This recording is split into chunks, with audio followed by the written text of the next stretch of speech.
I'll say good day to you this day of your time. How are you all?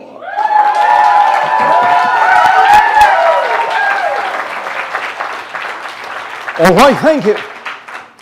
Once again, we will thank each and every one of you individually and all of you together collectively for the co-creation of this interaction and the allowance of this transmission. It is always an opportunity and a gift and a blessing for us to experience through each of you another facet of the multidimensional crystal of creation. So we thank you for this opportunity of sharing.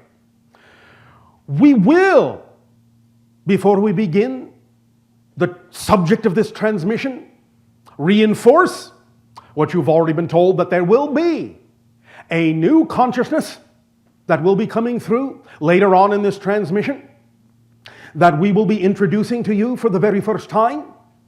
This is a very exciting moment for us, because when a civilization is introduced to this new entity, it is a demarcation that you have reached and that we have reached. A certain point that is the beginning of a new acceleration, a new threshold, a new crossing, and that from this point forward, many things will change. But we will allow the entity to deliver that information itself when the timing is appropriate, near the ending of this transmission, this day of your time. For now, allow yourselves to relax in this sharing, and we will begin with this transmission that we have titled The Awakening. Now, we have discussed from time to time the idea that our civilization is becoming less and less physical, even though we still have a physicality. But the reason why this occurred, how this occurred, was that when we began to awaken in our dreams, to become lucid in our dreams, to know while we were dreaming that we were dreaming, and began to realize that we could control the dream and could access what we call the template level reality. The level of the blueprint where you design, shall we say, your physical reality experience when you are out of body, so to speak, and then reinsert yourself to play out physically the blueprint that you set up in the template level. When you become lucid in your dream, you can consciously, more awarely, visit the template level, the blueprint level reality, and in being more aware that you are dreaming, in being more aware that you really are in an altered state and not getting caught up in the dream scenario so much, you have then the ability to feel more awake, aware, more in control, and you can more intentionally and more consciously design your template, design your physical reality blueprint to be more in alignment with what you prefer it to be. Thus then reinserting yourself into physical reality experience and playing out that redesign, that new upgraded blueprint. But when we discovered that we could do this, that we could become lucid in the dream state, become awake in the dream, we also realized that because we were tapping into the template level reality that was creating our physical experience, we realized that physical reality is also just another type of dream. And as we began to realize that, we also allowed ourselves to become more lucid in the physical dream, more awake and more aware, and allowing there to be less difference between what you call the waking dream and the sleeping dream.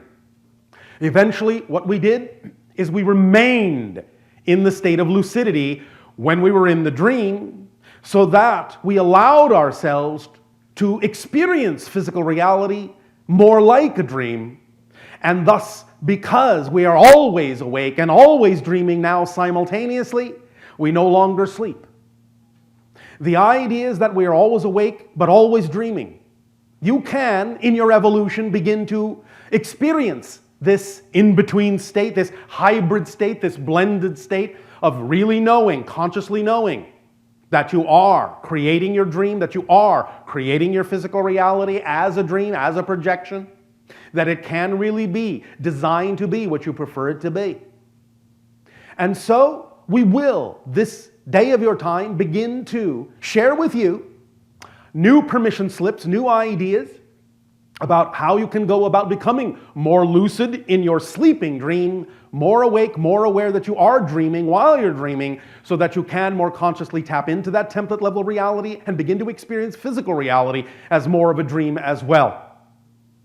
Now, as we have described before, the idea, of course, of permission slips are simply those objects, those tools, those rituals, those ideas, those techniques that simply allow you, based on your belief system, to grant yourself more permission to be more of who you are. That's all a permission slip is. However, some permission slips are, shall we say, more accessible to the collective consciousness, and some are more designed for the individual consciousness that you are. And of course, as we deliver this particular permission slip that is connected to the idea of lucidity, your own imagination may alter it, may change it, may, as you say, tweak it to be something that is more in alignment with what works best for your particular frequency. And that is all right if that happens. But we will lay the foundations. We will give you the beginning of this, which will work for many people in your reality. Do not worry if it doesn't work immediately for you. It will, if nothing else, trigger you and your imagination to come up with a permission slip that will perhaps be stronger for you to begin to experience more lucidity in your dream time. So let us begin with this particular permission slip tool and technique to gain more lucidity while you are asleep, while you are dreaming. Now, again, this can be done in a number of ways based on what you are most attracted to, but generally speaking, it is important for you to create an object. Now, you can do this through a drawing, you can do it through sculpting, you can do it through any kind of three-dimensional technique, you can even buy the object if you wish. It's up to you. As long as the object is something that you are strongly attracted to, as long as you believe that it is representative of the idea of something that excites you, something that is really representative of you, symbolic of you, that is the essence of you, that is, in that sense, your core. Any symbol will do as long as it is representative of that. But acquire it, or make it, or draw it, however you wish. It can be anything that you are most attracted to. Keep it simple, keep it something perhaps that you can carry with you, hold in your hand, so it's not too large. Again, it is simply a representation. But find that thing or make that thing that you believe is a symbol of your essence, of your joy, of your passion. Doesn't have to be too literal. It can be. It doesn't matter if it is. But at least allow it to be symbolic of that idea. It can be as simple as a ball of a certain color or a multicolored idea. It can be a piece of clothing. It can be whatever you wish it to be. It can be something you sculpt in clay. It can be something you build out of wood. Doesn't matter what it is. It can be something you find that is a piece of art, a piece of glass. It can be something you draw. It can be something you paint. It doesn't matter. But make sure that when you hold it, touch it, look upon it, you feel that it is really a symbol of your highest joy, your highest excitement of the life that you prefer to live. Once you have that object, whatever it is, allow yourself at least once a day, maybe twice, if you wish, in the morning, in the evening, before you go to sleep, would be an ideal timing, to focus on it, meditate on it for 15 minutes each time in each meditation. Just allow yourself to look at the object, to feel it, to see how it might be able to be refined a bit, to be more representative of who you truly are, of your essence, of your life, of your joy, of your passion, whatever form it takes. And as you do this, each day, at least once or twice, each day, looking at this object, playing with this object, turning it around, discovering all about it, really taking it to heart, really getting familiar with it. Do this for 1 week. Now, at the end of that week, 7 days, the end of those 7 days, allow yourself to add one thing to this object or drawing. And that will be either a shard of mirror or a tiny mirror. Put the mirror on it, affix it, attach it somehow. And as you now, for the next 7 days in your 15-minute meditation, once or twice a day. Not only look at the object, handle the object, get familiar with the object, look at your reflection in the mirror. Look at your eyes. Make sure you are looking right back at yourself. Do this for 7 days. At the end of the second 7 days, allow yourself to add one more thing. A small note, a piece of paper in whatever form of writing, in whatever color you wish, that says, "You are dreaming." Put that on the object next to the mirror, right next to the mirror, so that you can see the note and the mirror simultaneously. Allow yourself to continue your meditations for another 7 days, always looking in the mirror, always looking at the note. You are dreaming. And now, the final object that goes next to the note and next to the mirror, in other words, the note on one side of the mirror, this new object we're about to describe on the other side of the mirror so that you can take them all in, 1, 2, 3, with the mirror in the center.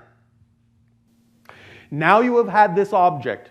You've had this idea, you've had this symbol that represents your joy, your fun, your play, your passion, in the colors you prefer, in the design you prefer.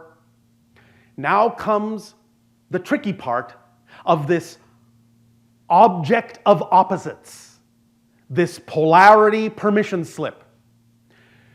You now need to attach an object next to the mirror that is exactly the opposite of the energy of what you prefer. Exactly the opposite. So in other words, if you have a ball, let's say, because we know it is popular on your planet at this point, a soccer ball, and it is your highest excitement, represents your energy, represents your passion. You have the mirror on the ball, you have the note on the ball.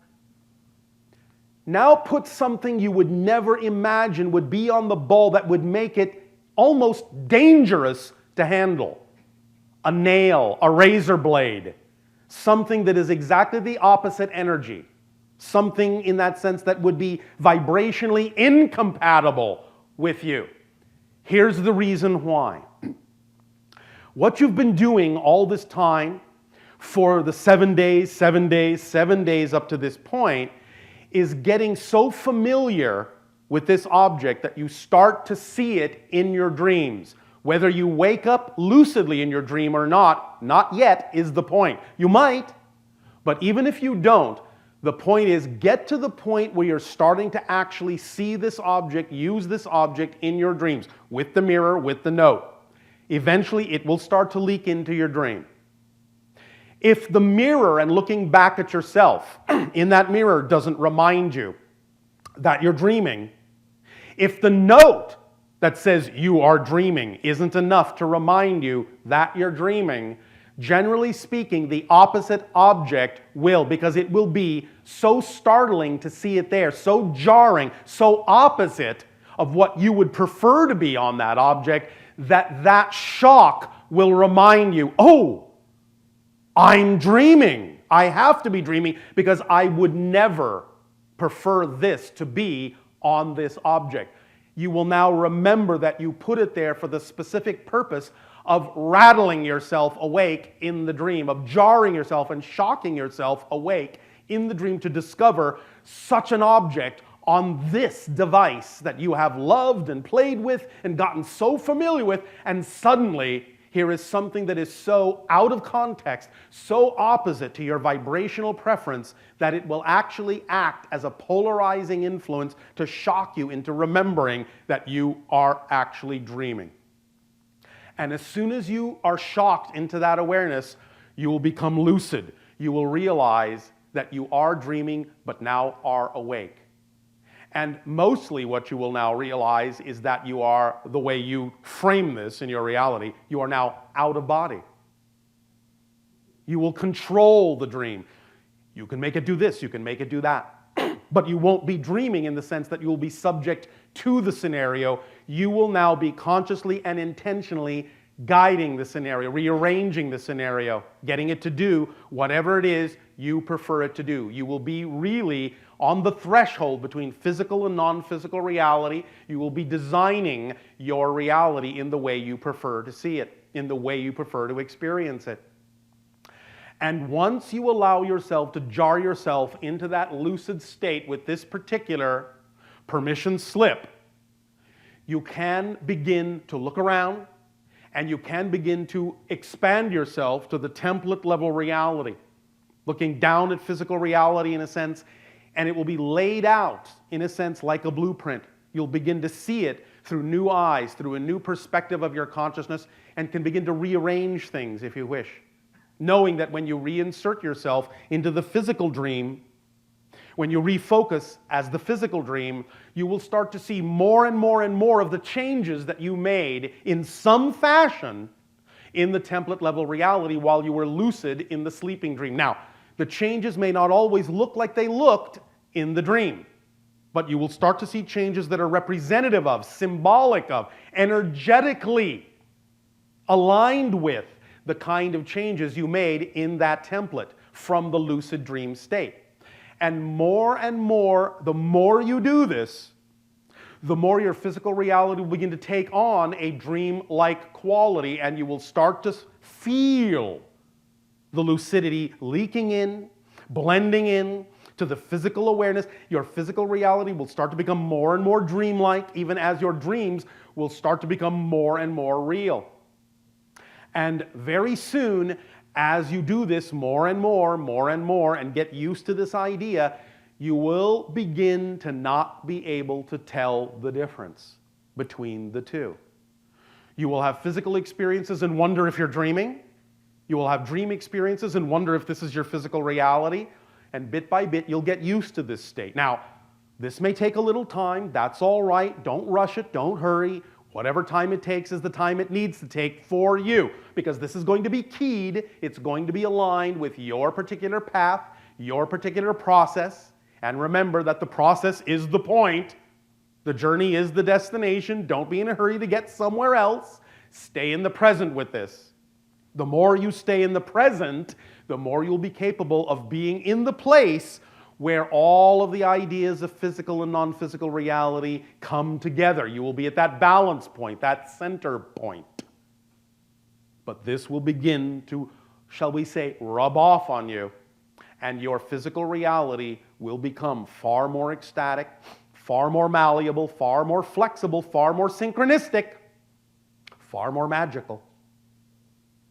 And pretty soon you will be truly living in the dream state, dreaming in the living state, and you will understand that physical reality is but a dream. Now, we're going to add something to this to augment this idea, to accelerate, to propel this idea a little bit further, a little bit faster, by specifically talking about the out-of-body state and how more easily to generate it, how to activate it. Not only can what we have already described do that, but we will now bring your attention to the things as they were done long ago in your history, in Atlantean times, in Egyptian times, in Mayan times. Many people on your planet have been a little bit puzzled by things they have found in certain structures, such as the Great Pyramid in your Giza area, where you find in what you call the King's Chamber a stone coffer, a stone box. Most of you now understand this is not and never was used as an actual sarcophagus. What this was used for, along with similar stone boxes found in other structures, other temples, other pyramids around your planet, whether they were used for sarcophagi or not, many of these stone boxes you will find are of certain specific dimensions that are usually connected to golden proportions, phi ratios, natural increments like that that are represented in nature.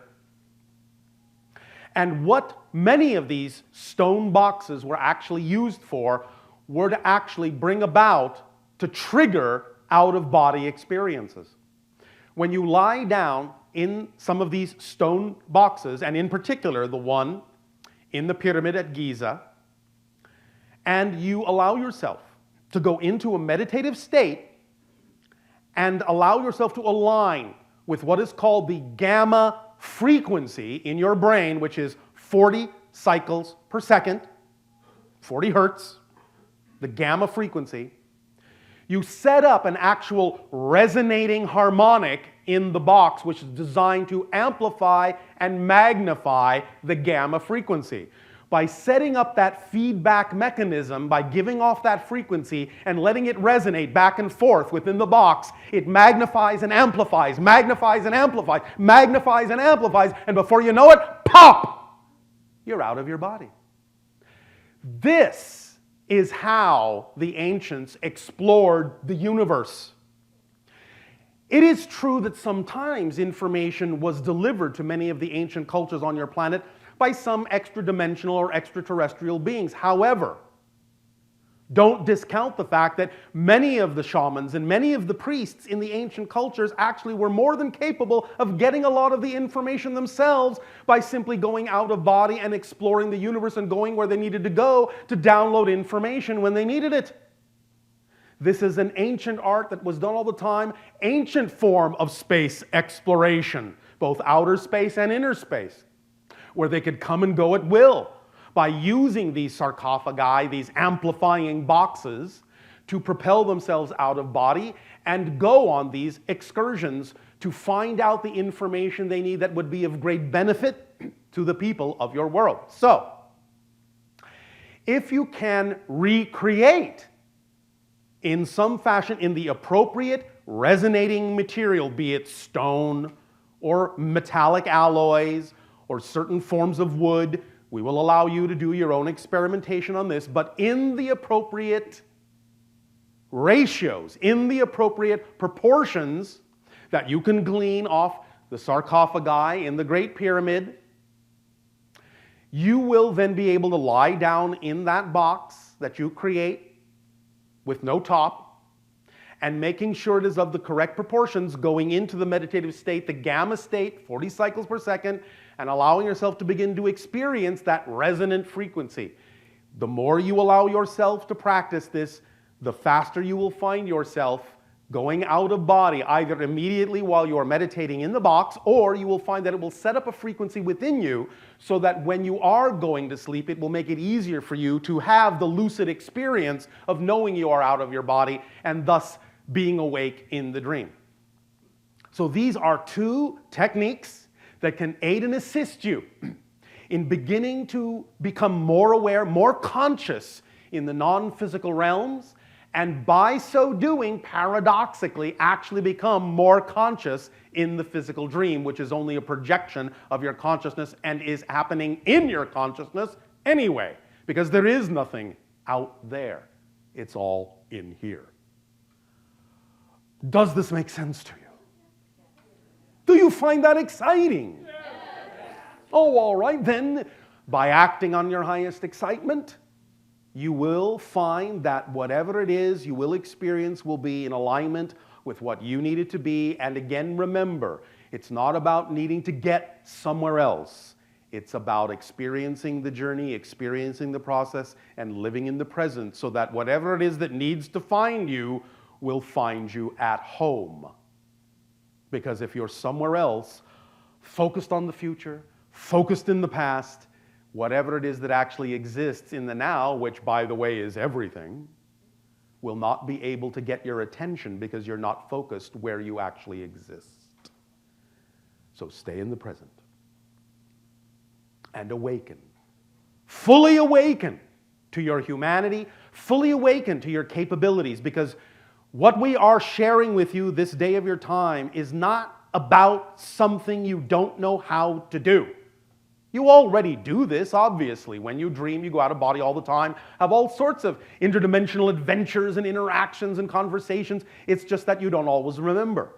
These are techniques to help you, give you more capability of remembering what's going on anyway, so that you can allow yourself not to make such a difference between the idea of waking up in the physical world and existing in the non-physical one. Blending these together will allow you to begin to experience over time a reality that is far more aligned, far more akin to the kind of reality my civilization experiences, where we truly live in a waking dream all the time.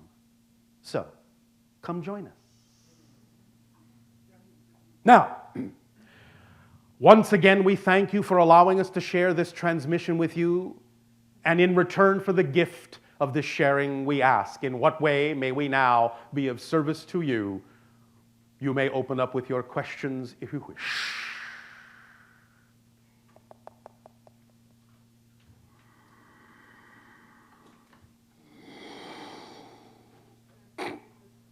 Then go ahead and have a few people come up and...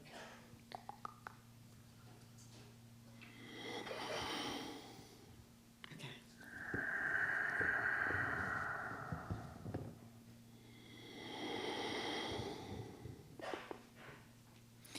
Hello, Bashar. And to you, good day. Good day. So I'd like to talk about our DNA. DNA, yes. Recently, there were some results of some research released from Mexico where they were studying the DNA, and they found some surprising results. They expected that the influence of the Spanish would have been much deeper in the DNA, but actually it wasn't that much of an impact. Yes.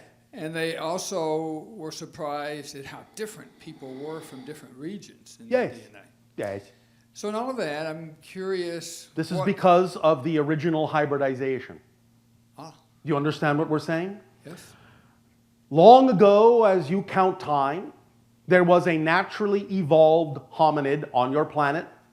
Many of you refer to it as Homo erectus. This is approximately 500,000 of your years ago, the originally evolved hominid that grew up on your world, evolved naturally on Earth, whose genetic structure was altered by an extraterrestrial race. More often than not, you refer to them in the ancient tongue as the Anunnaki. But for now, we will just use that as a general reference because there's actually been many different alterations. But some of the extraterrestrial genetics, which themselves were a mix of different races, were injected into the DNA structure of Homo erectus and other similar hominids at the time, transforming them eventually into what you now consider yourselves to be Homo sapien. Thus, you actually have many different genetic strains within you from different races in different places throughout the cosmos.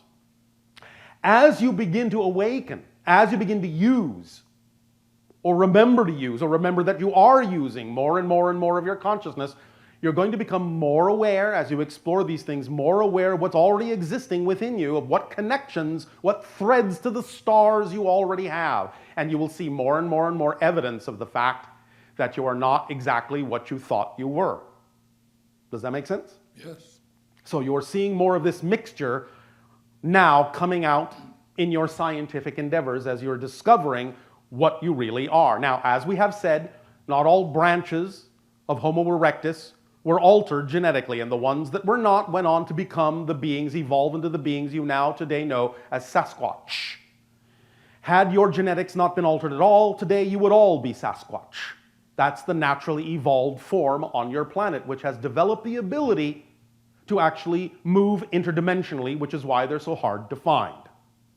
Nevertheless, they are intelligent, they are aware, they are interdimensional travelers, but they are the truly natural evolved life form of the hominid being. You took a left turn and thus are connected and hybridized in a way that created you to be what you are, that you are now rediscovering yourselves to be. More hybridization will continue until such time in what you would call your future, you will become what we refer to as the sixth hybrid race. There are 5 others already that exist, including our own. Eventually, all 6 will blend together to become the 7th hybrid race in time. Does this help you? Yes, it does. And looking at our own DNA, what can we know that will facilitate our evolutionary awakening.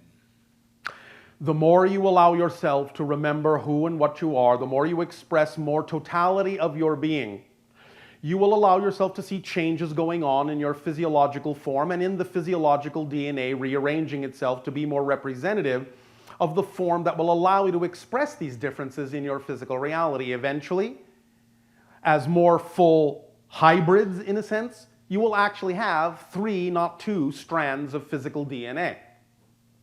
Many people have talked about the idea of 12 strands of DNA, but you will never have all 12 in physical reality. Many of them are simply in other dimensional levels, and you will be connected to the energy that they represent, but in physical reality, you will never have more than 3. We have 3. You will have 3. You are building the third now. There is more silicon in your system, and it is helping creating the third strand of the genetic structure in the DNA molecule. And this will allow you to become a more sensitive and more receptive antenna and transmitter to higher frequency energies that will allow you to experience more of what we are talking about when we talk about living your life as if it is a dream. Is this making sense? Yes. Is this answering your question? Yes. Last question. Yes. From our future, what in regards to our DNA can we be aware of to facilitate the future? All you need to do right now is what we have said. Acting on your highest joy to the best of your ability with no insistence on the outcome will allow the excitement to function as a complete kit that will move you forward, propel you forward, advance you, evolve you in exactly the way you need to evolve to allow for the facilitation of all the changes that we're referring to now. All right? Yes, thank you. Does this help? Oh, very much. Thank you, thank you. Thank you. Yes.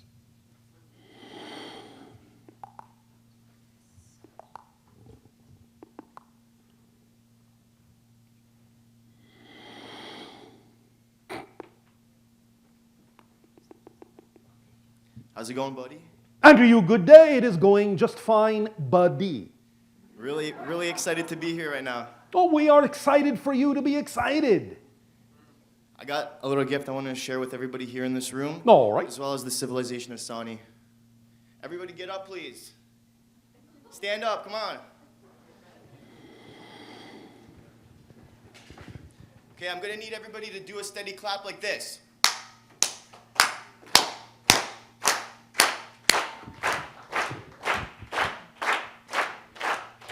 Accelerate away, collective mass consciousness, transformation is critical mass threshold on. Crossing into critical mass on NASA, doesn't even know what's going on. Riding the wave, only the brave will know. Nobody knows until you're flown down the rainbow road. How does it get any better than that? It's this and that, not this and that. Woo! Trick, twist, split, shift, toroidal blitz. The trick is in the twist, split, shift, toroidal blitz. Realize, energize a metaphysical metamorphosis. Singularity, symbiosis. Metamorphosis, another day. How strange, the flip side seems to change. Giggle factor, funny and insane is the new same. Insane is the new same.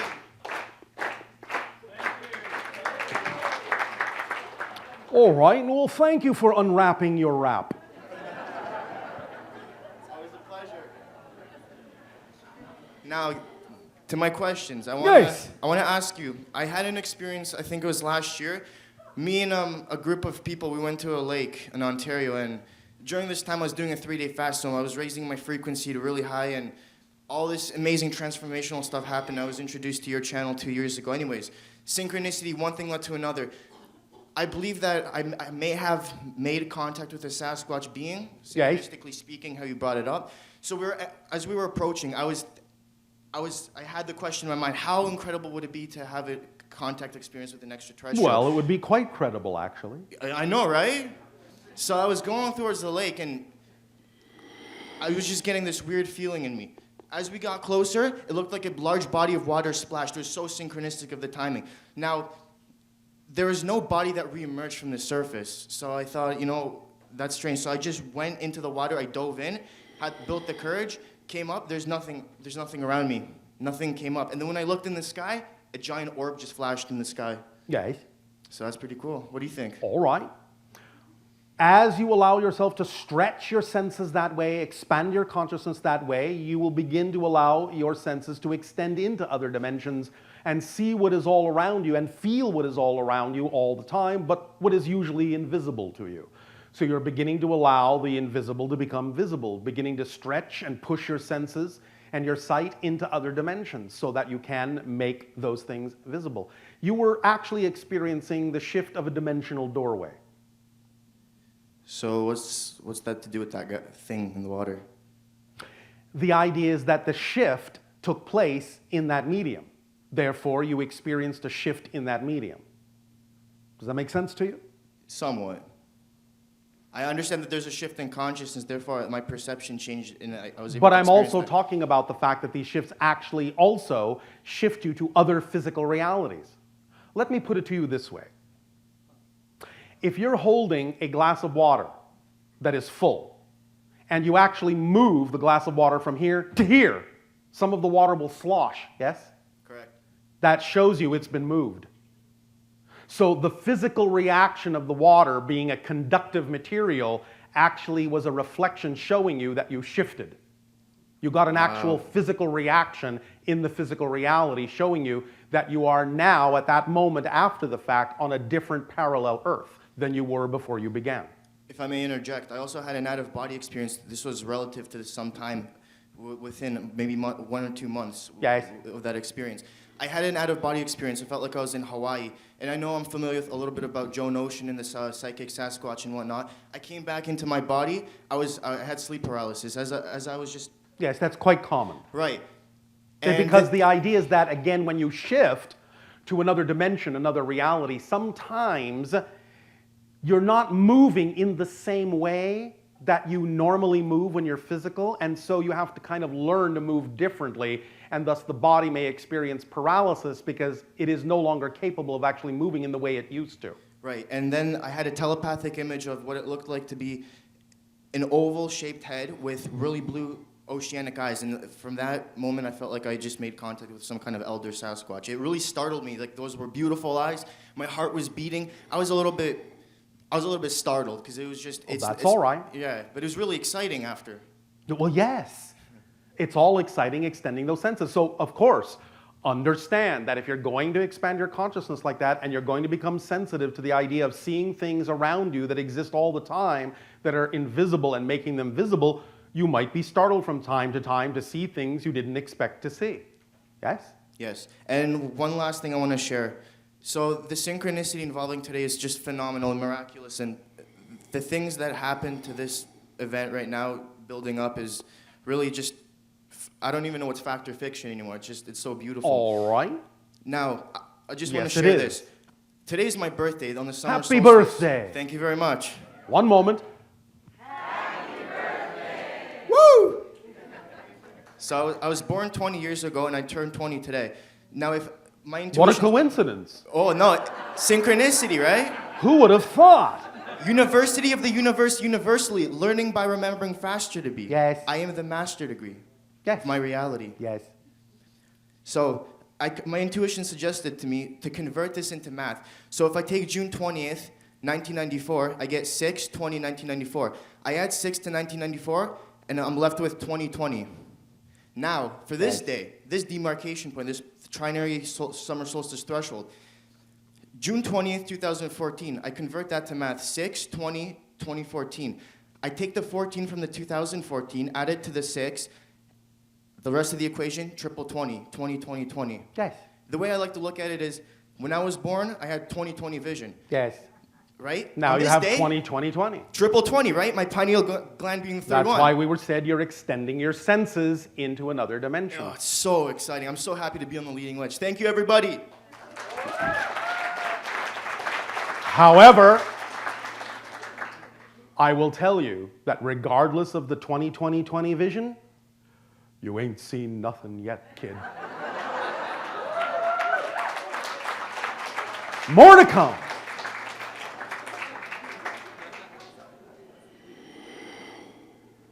Bashar, it's my great excitement and honor to be co-creating this moment with you. All right, thank you, and good day to you. Good day to you. Speak up and be bold. I don't know if I could follow up that last bit, but... Of course you can, because you have no choice but to follow it. Indeed, indeed. So in kind of along the same veins, and also you talked about lucid dreaming. Yes. I had a question. So you've mentioned also before about how if we do have contact experiences, we can bury it in our memory. Yes. With what you talked about with lucid dreaming and stuff, becoming more practiced in that lucid dreaming state and achieving that, can you go from that lucid dream to actually experience past dream memories, or to maybe access specifically those contact memories? Yes, you can. How clever of you. And also along that same vein, there's been a lot of amazing synchronicity these past 2 years. I saw a very... Synchronicity is the symptom of the expansion of consciousness, because when you expand your consciousness, you understand that everything is just a different expression of the same one thing. Synchronicity is your physical timeline's way of showing you that everything is the same thing, but it's the best it can do. It's been very beautiful to watch it unfold. So I did see a very blatant... One moment. Very beautiful watching what? The events and the synchronicity unfold. What? Observing experience. What? You said it's been very beautiful watching it unfold. It's been very beautiful watching the events and synchronicities unfold. What you're actually saying is it's been very beautiful watching yourself unfold.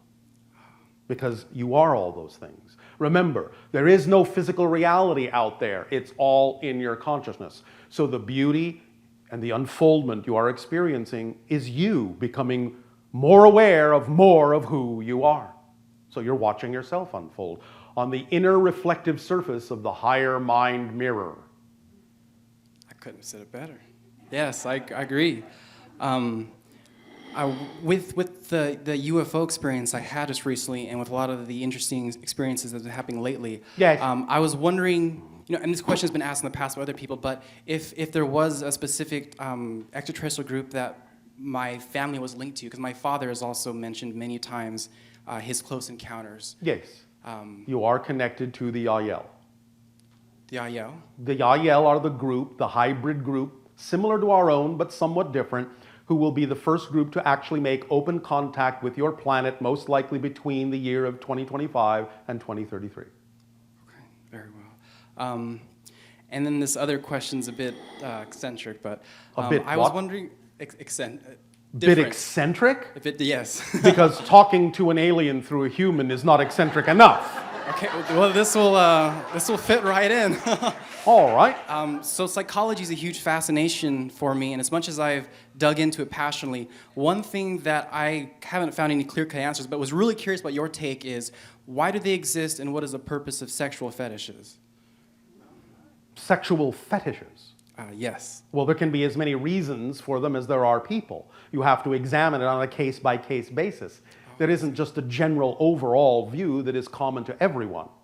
And if you're actually using the word fetish in the way that most people on your planet define that word, it can be representative of imbalance as well as balance. Do you understand? Yes. So you have to take it on a person-by-person basis and examine the context of the experience. Could they possibly be a manifestation due to, let's say, maybe like a certain lesson or a certain process to be gained that's planned before life? Before Yes, it can be. Okay. So really what you're saying is it depends on how you approach it, what you do with it, how you use it, if you learn from it in a positive way. Yes? Yes. So that's up to you, and have the discernment to be able to tell the difference between when you are utilizing something from your true excitement or actually gravitating to it from your anxiety. Very often, that's the key to the experience. Learn to tell the difference between your excitement and your anxiety, which comes from your fear-based beliefs. Sometimes things like that can point out to you, can put you in touch with the idea of things that might be out of alignment with your true self so that you can get back into alignment. That's not always the case. We're not saying that. But again, you have to take it in context, and you have to take it on a person-by-person basis. I see. And then my last bit was, so I might have mentioned before, but Ed Leedskalnin, or the one that invented or Ed Leedskalnin. Leedskalnin, yes. I was wondering. Coral Castle. Coral Castle. Yeah. He did use the technology that the Egyptians used, supposedly.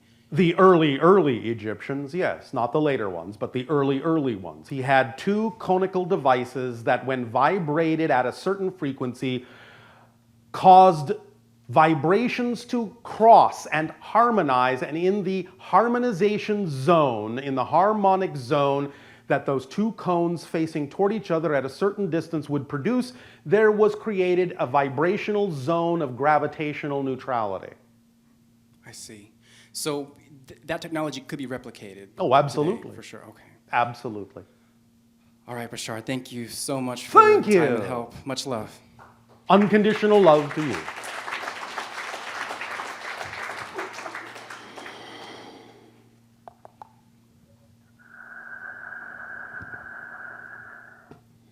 This is exciting to meet you. All right, good day to you. One moment, if you please. There is a momentary preparation taking place for the entity that will be coming through later on. The first anchor point has been established. Do proceed. Good day to you. Good day to you too. Did I startle you? Yes. Good. Speak up and be bold. Okay. So, as a pretty much my whole life, I felt like I know everyone's different, but I felt like around the people that I've been around, I've always felt so alienated and different. Was that a pun? No. You sure? Yeah. Alienated? Yeah, it actually was. Yeah. All right. Yes, well, Yeah. many so- people have an earlier recognition of connections that they have to other planes of existence. You all have them. Not everyone needs to know they have them, but many of you have decided that it's important for you to be who you prefer to be by knowing that you have these connections to other simultaneous existences in other civilizations, in other dimensions, and other domains. If you realize that you have these connections earlier in life, then you may feel a little bit out of touch, a little alienated from the rest of society who may not be choosing to experience an awareness of those connections. But this is becoming now, as you say, par for the course. The room is full of alienated people. Yes? Yeah, I feel kind of normal. So here. you are among friends. So another question. Did that relating help to you? that- Yeah, that did. Oh, all right. Is like why, as a child, I experienced paranormal things like hearing my name being called, and even recently I've Didn't heard I just whispers. explain that? Yeah, I guess you're. If you have the willingness and have laid out for yourself the need to expand your senses and be aware of what's around you more than the average of your society might, you're going to be able to perceive things with your senses that might be inaudible or invisible to other people around you more readily than they do.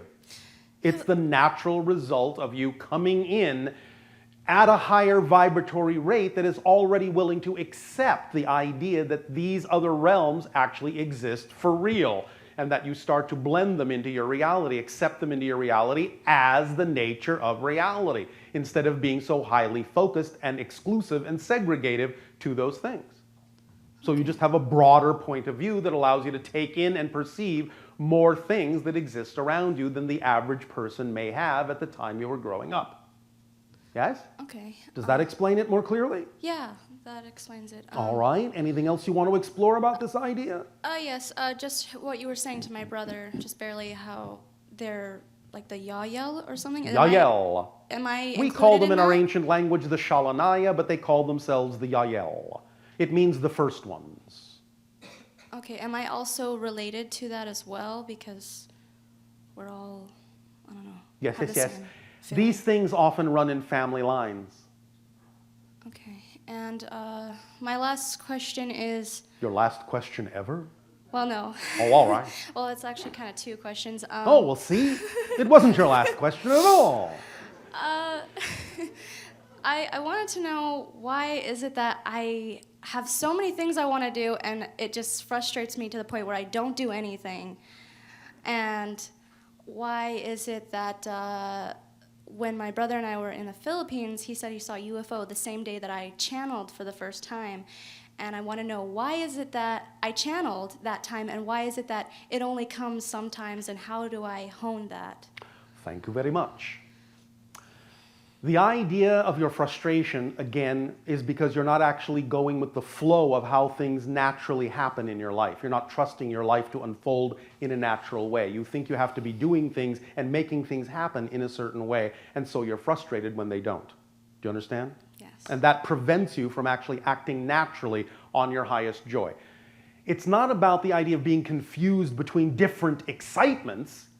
It's simply the idea of recognizing that your overall excitement might come in different expressions. And it's all right to follow the thread of that excitement, even though it may wind through different expressions. It's still representative of an overall umbrella excitement that can have expression in many forms. But the idea is to keep it simple. At any given moment, at every given moment, you have a number of things that are available to you that you could take action on. It can be very simple. You could be reading a book, you could be having lunch with a friend, you could be taking a walk on the beach, you could be seeing a movie, you could be riding a bike, you could be flying a kite. Doesn't matter. Out of all the options available to you at any given moment, just choose the one that seems to have, at that moment, the most excitement in it, that you have the greatest ability to take action on. And take action on it with absolutely no insistence, no assumption as to what the outcome should look like or whether the thing you're actually acting on should come to fruition in any particular way.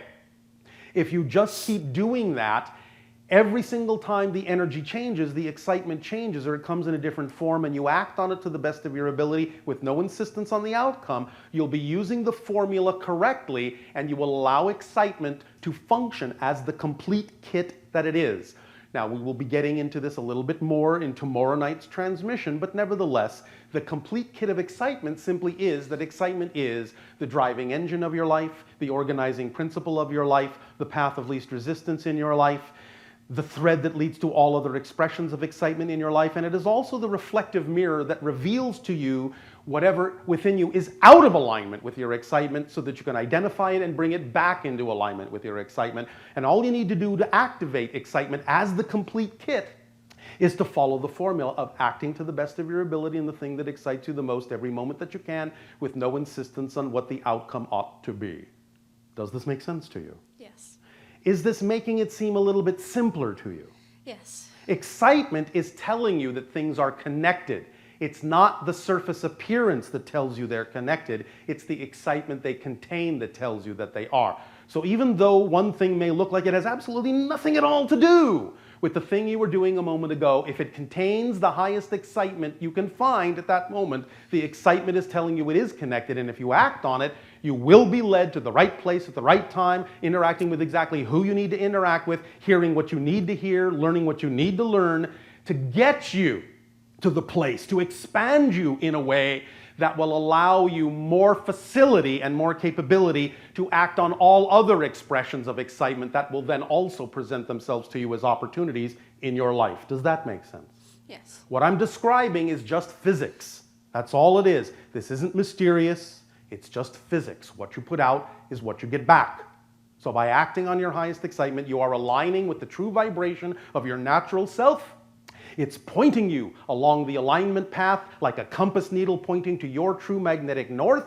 And if you just keep following it, you will wind up exactly where you need to wind up, exactly when you need to wind up there. That's how it works. Does that make sense? Yes. Is this helping you? Yes. Do you feel a little more relaxed? Yes. Anything do. else? Yeah. The UFO. About my And your channeling. Yeah.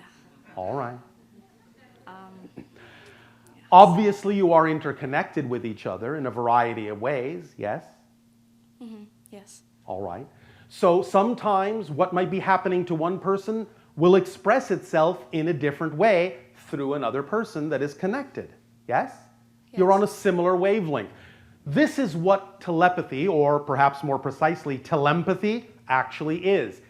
You're not reading each other's minds, you're on a similar wavelength and having similar experiences and similar thoughts at the same time. That's why people who are in love often know what each other is thinking, finish each other's sentences, because they're on a similar wavelength and they're having the same ideas at the same time. They're not literally reading each other's minds. They're reading their own mind that happens to be similar to the mind of the other they are in harmony with. That's how it works. Does that make sense? Yes. But you will express the connection in your way. Others will express it in a different way. So even though he may have had that experience, you tapped into it in a way that is germane to your particular path.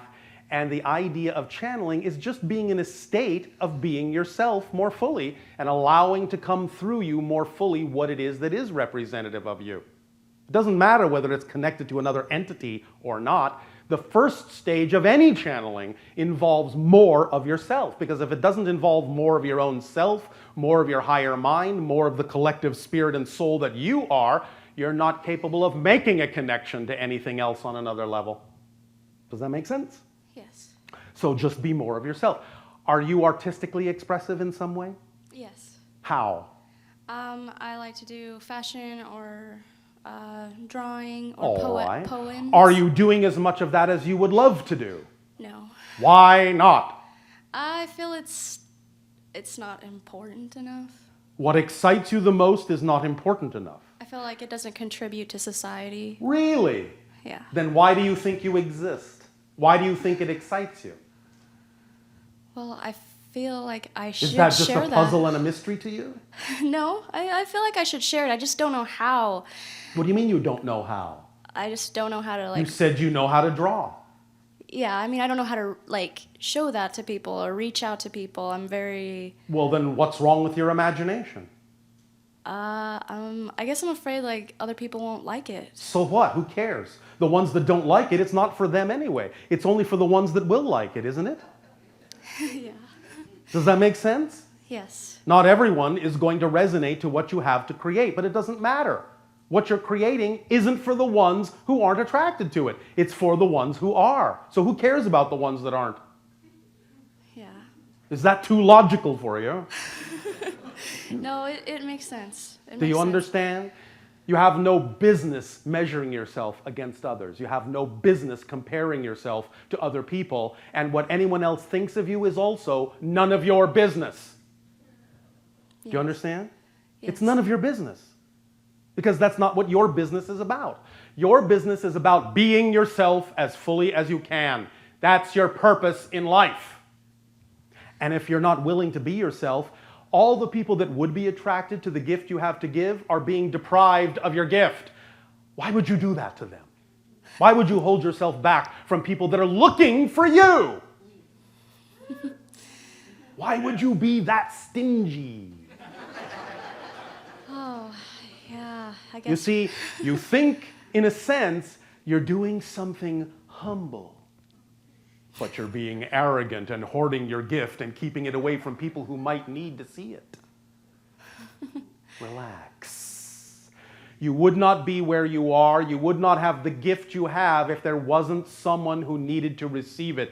As we have often said, there are no one-sided coins. If you have the head, the tail has to be there or there's no coin. You have the head by saying you have the gift. The fact that you have something to give defines the reality that there must, by definition, be somebody in that reality who needs to receive it, or you wouldn't be excited about it. You'd be excited about something else. So don't hold back the gift that you are. Someone is waiting to receive it. Don't make them wait. Yes? Yes. And when you don't make them wait, you won't be waiting to be yourself. Channel more of yourself. Yes? Yes. Is this helping you? Yes. Thank you very much. You are very welcome. Stop arguing with creation about your value. If you weren't valuable, you wouldn't exist. Stop arguing with creation. All right? Yes. Thank you. All right.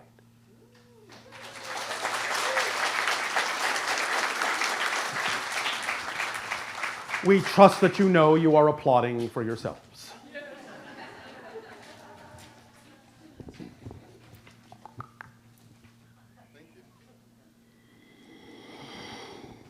That's fine.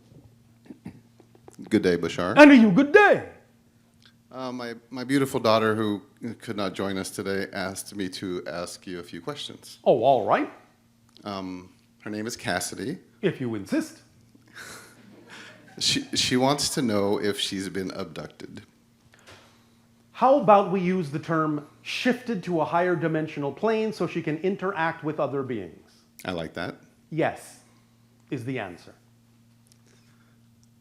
That's a good answer.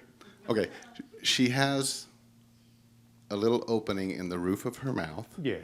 that she says gets activated when she tickles her cheek. Yes. Her mother has seen it, I have not. All right. And she wants to know if that has anything to do with that. Yes. Okay. It has to do with activating certain neurological impulses that are symbolic of what she will ultimately do in life. What is her age? 20. What is she doing now? She is an art student. Of what sort? She's a photographer, among many other things.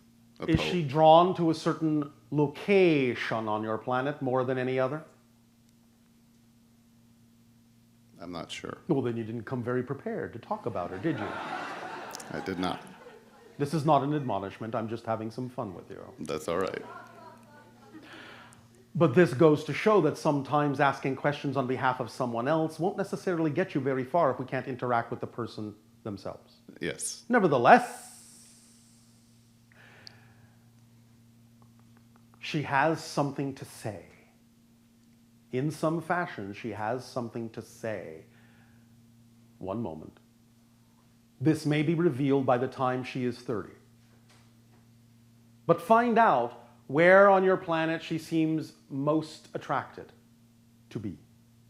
Okay. And from that point forward, you may find more information helping you understand the relationship that she has agreed to create with those other beings and what it is she has chosen to express in this transformational age on your planet. Got it. Anything else? Yes. She wants to know if her bedroom is an energy vortex. Well, only insofar as when certain connections are made, vortices are opened up in that locale, but by itself, not necessarily naturally, no. And the last question is she wants to know what holds the universe. What holds it? What contains it? All that is contains it. Everything is within existence. Everything is subject to existence. Existence is subject to nothing. Everything is within existence. All that is. All that is. Does that make sense in your language? It does. Do you think you can allow it to make sense to her? I think I can. All right. Then thank you. Thank you.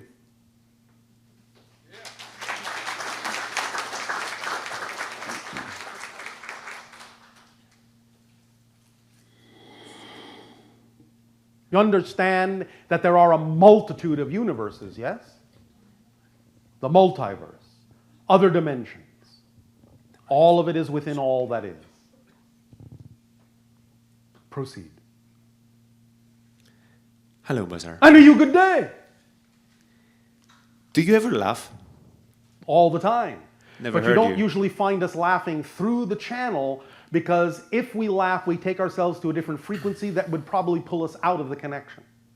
So we, in some senses, put a little bit of a dampener on ourselves to not break the connection, but we're laughing all the time. Okay. So, question. Yes.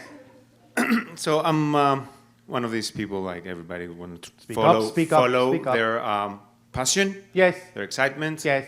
and experience their higher excitement and spend as much possible time. Yes. But But. when it comes to, But. unfortunately, there's a but in my brain, my physical brain. Does that make you a butthead? Exactly, with a No, big all right. B. See, I told you we laugh all the time. Maybe butterhead. So, so my physical brain is telling me, it's bringing me all these thoughts. For instance, today I wanted to leave my work and go home and do something that was my excitement that Yes. moment. All right. And? So if I have done it, Yes. I might got fired. Well, all right, but that's all right if you believe that what excites you can support you. But if you have a belief system that says you still need to do things that aren't necessarily representative of your highest excitement, but you believe you need them in order to be supported in life, then it's important that you honor your belief system until such time as you actually know for a fact that your excitement can support you in a similar fashion or even better. But how can I deal with my fear of insecurity? What's your insecurity about? That I won't have enough money to pay my expenses. So what you are saying is you don't have a clear definition of excitement. Because by definition, excitement being, what did we say? A complete kit. Complete kit, leaving nothing out. Therefore, by definition, excitement would contain everything you need to continue to live an exciting life. But you may have very limiting definitions about what you think you need. Many people on your planet equate the idea of abundance, for example, only with money. But abundance can come in many forms. Abundance is simply the ability to do what you need to do when you need to do it. Now, sometimes on your planet it might come in the form of money, but sometimes it could come in the form of a trade, sometimes it could come in the form of a gift. Who knows? It can come in many forms. So when you relax your definition about what you think support needs to look like, your reality and excitement, being a complete kit, can actually support you in the way you need to be supported, which may be different than the way you thought you needed to be supported, but if you trust the way your life unfolds and you trust your definition of excitement is aligned with you, you will be supported in the way you actually need to be supported to be allowed to continue to expand your excitement. So you need to remove the limitations that you've placed on your definitions about what excitement is capable of actually bringing you. That's my point. How do I remove these limitations? All right. You need to find out first what the actual definition is, what the limiting definition is. And really, if you have a fear, then all you need to do is use that emotion to trace back to what the definition is, because you can't have an emotion until you actually have a definition first. You can't have a feeling about anything until you have a definition. Would you like proof of that? Yes. All right. How do you feel about brontides? I don't know. What's a brontide? Yeah. You understand? You have no idea how to feel, yes? Mm-hmm. Now, when I say brontide in your language means distant thunder. Now you start feeling a little bit of attachment to that idea, a little bit of experiential emotionality connected to that. Because I have a definition. Because you have a definition. So what I'm saying is, if you have a feeling, then that means there must be a definition somewhere in your consciousness generating that feeling. So if you're feeling fear, if you're feeling anxiety and feeling uncertainty and what you call self-doubt, which is really just a 100% doubt in a negative definition, you can ask this question. What would I have to believe is true about myself in relation to this circumstance in order to feel the way I do? That's one way to ask the question. Another way to reveal the definition to you consciously is to ask it from the fear-based side, which sometimes actually works better for many of you because you're so used to the idea of the fear-based definition. And that would be, if I actually did move forward in the direction I prefer to, the direction that is aligned with my highest joy, what am I most terrified might actually happen? So one way or another, by asking the question from either direction, if you're actually willing to hear the answer, then in some fashion the answer will come. It may not come immediately, but it will come. It'll either come simply as an understanding or an inspiration in your head. It will come perhaps in your dreams. It will present itself to you in the synchronicities that pop up in your life. But if you're willing to hear the answer, somehow the answer will come. And once you find out consciously, once you identify consciously what that definition is that's out of alignment with your true joyful self, it will instantly appear illogical, nonsensical, and you will clearly understand that you simply bought into it from someone else. You might have picked it up from your parents, your school, your society, your friends, but it doesn't belong to you. You've been dragging along a belief that has nothing to do with you, and that's what's weighing you down and holding you back. The beliefs that are in alignment with you weigh nothing. Nothing at all. Anytime you feel that resistance, that drag, it means you're carrying around a belief that isn't yours. Exactly. So when I find that belief, it will disappear. Yes, because as soon as you identify it, it will appear nonsensical and illogical, and you simply won't hold on to something that doesn't make sense to hold on to. Now, if the behavior doesn't change after you let that belief go, once you discover what it is, then all that means is you may have found a secondary level belief, but you haven't found the fundamental one, the foundational one under that. You can let go of a lot of secondary beliefs, but when you find the true fundamental, foundational negative belief that's out of alignment and let that go, all the other secondary ones on top of that will collapse too. That's where I'm at. Last question. Guys. Any way I can remember more of my dreams, because I really don't remember any of them, or not most of them I don't remember. Oh, you just remembered one, right? Yeah, every now and then, maybe. All right. Well, when you get up in the morning, do you jump out of bed and get on about your business? Or do you lie there for a moment? Most of the times I just jump. All right, stop jumping. Stay in bed when you wake up, close your eyes again, take a deep breath, let yourself settle, and give yourself at least 60 seconds to just lie there and just drift. More of your dream memories will come back.